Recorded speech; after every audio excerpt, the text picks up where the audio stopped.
Howdy y'all, Big Country here, Big Country WV. And today I'm going to be talking about some of the best animals, in my opinion, for homesteading here in West Virginia. Now, and I'm going to go through a couple of reasons why, and I've got a couple of animals picked out. Now, first off, that doesn't necessarily mean that that is what everybody here is doing.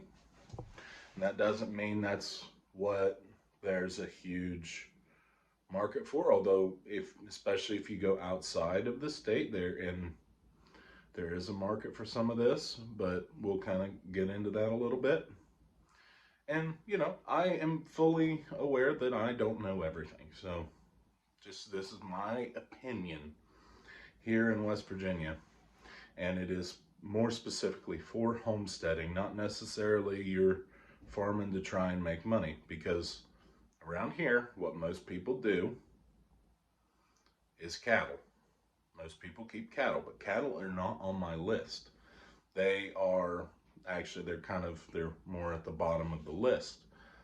Now, and then, like I said again, this is just my opinion from living here my whole life, knowing the topography and all of that. So just bear that in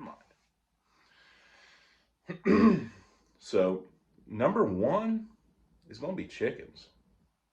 The number one thing, but that's not weird for people, right? Like, that shouldn't be a surprise, because chickens are pretty much like the number one animal everywhere.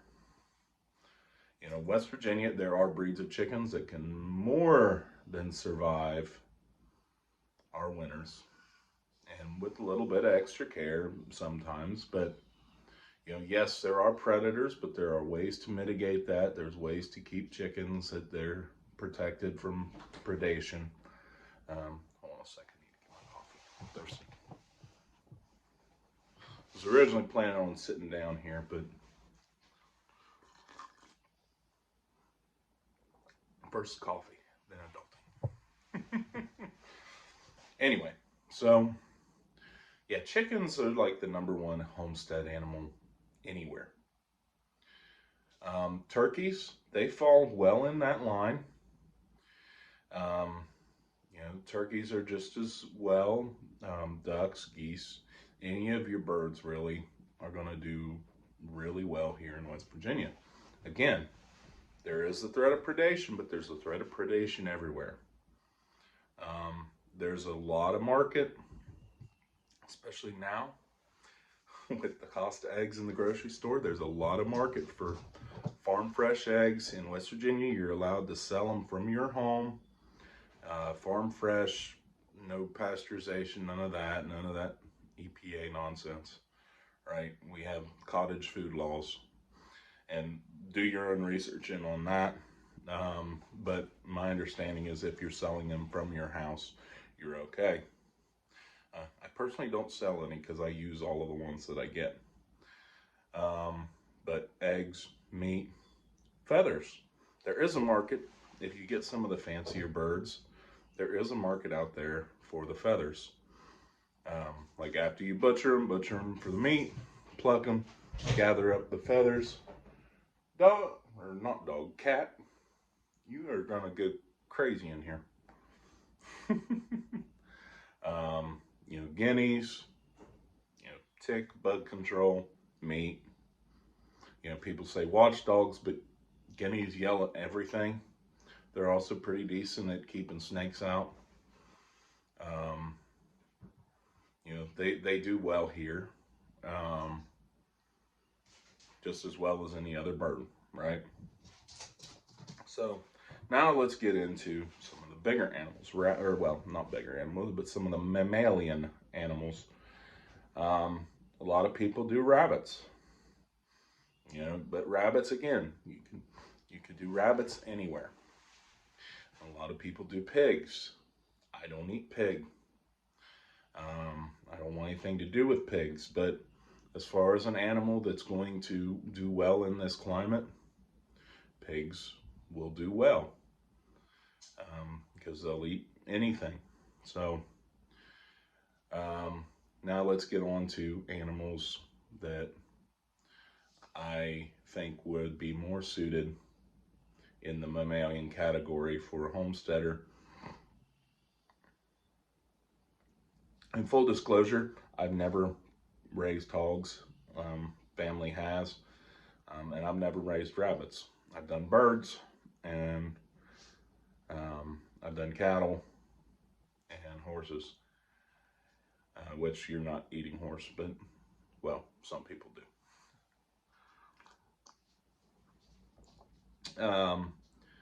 Number one pick for like a quadrupedal ruminid is going to be goats for me. In West Virginia, goats. And yes, there is a market out there for goat meat, and there is actually a growing market out there for goat meat, especially with people immigrating from parts of the world where goat is a more commonly eaten meat. So there is more of a market out there than there used to be here. Even though you may have to go across, sell them across state lines. But, you've got goat milk if you wanted to set up a milking operation. You've got goat meat. You've got, well, entertainment for one.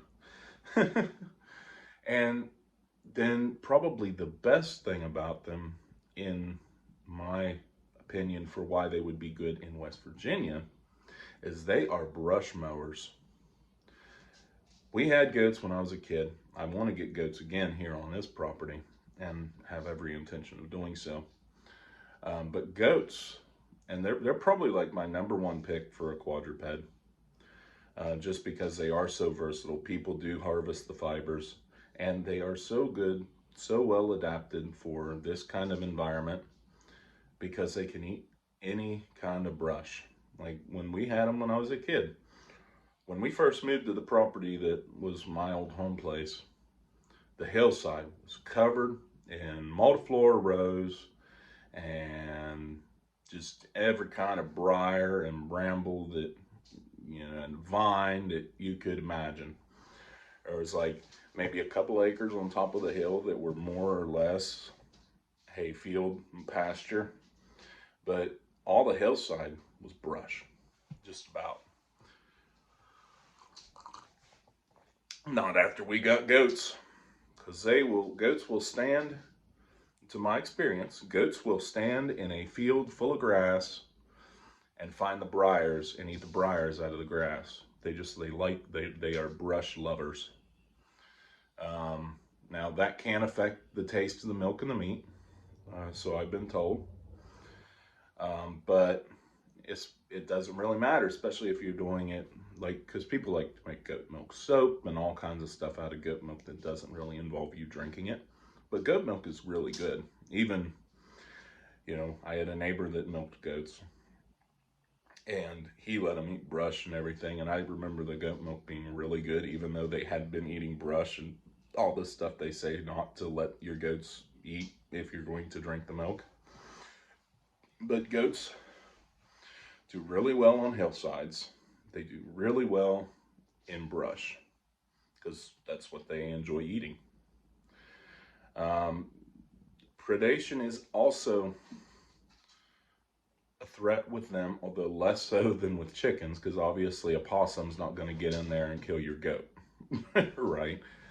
But there are ways to mitigate predation, things like coyotes, bobcat, bear, even though there's no breeding population, talking to the DNR, like they will admit that occasionally a mountain lion will come down through here. They don't admit that there's a breeding population of them here, but occasionally one might be in this area, because they travel. I mean, they have 4 legs, they walk, they'll travel. So, but when they say that there's no mountain lions in West Virginia, what they really mean is there's not a breeding population.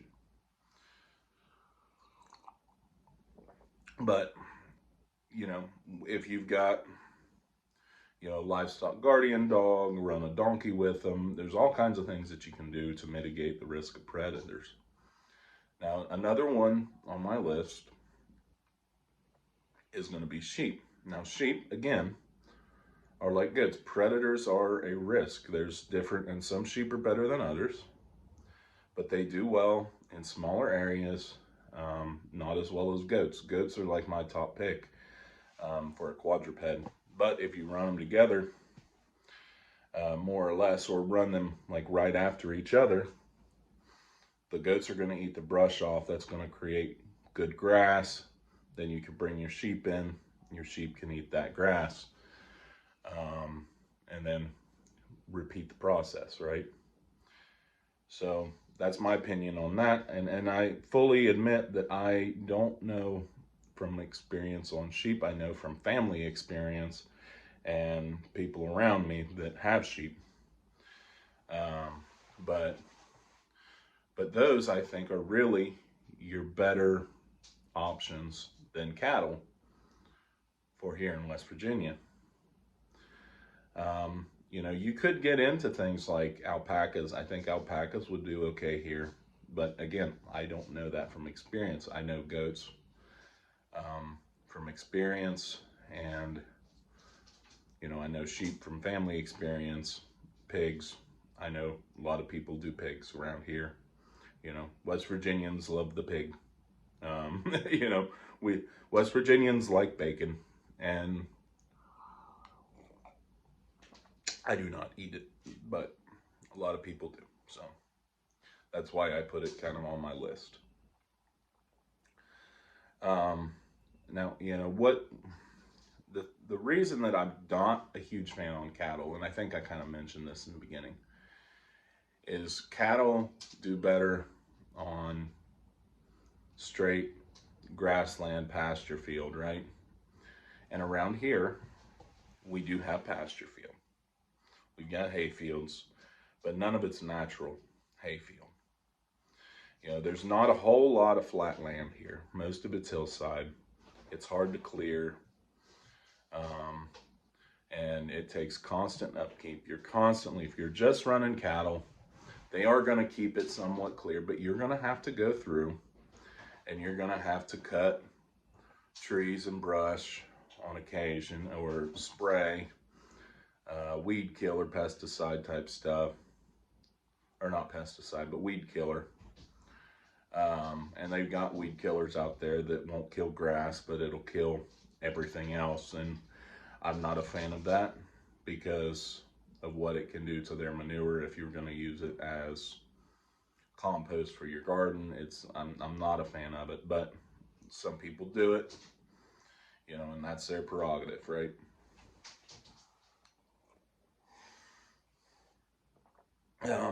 But yeah, and I think that while cattle do well here, I don't think they're necessarily the best choice for a homesteader in this area.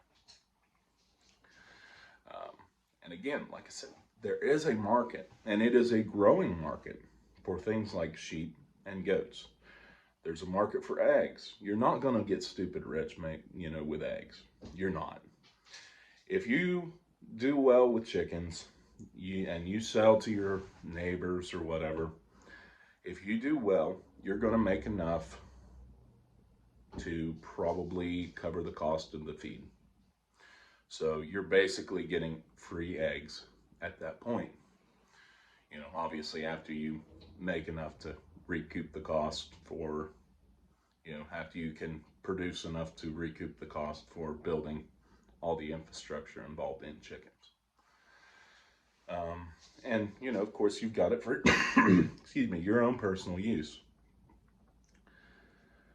So those are my, you know, those are my top ones. So chickens, really any kind of bird, waterfowl, um, turkeys, guineas, like they're top of the list for, you know, what I would get first. And I would start with chickens. And then it's goats, and then sheep.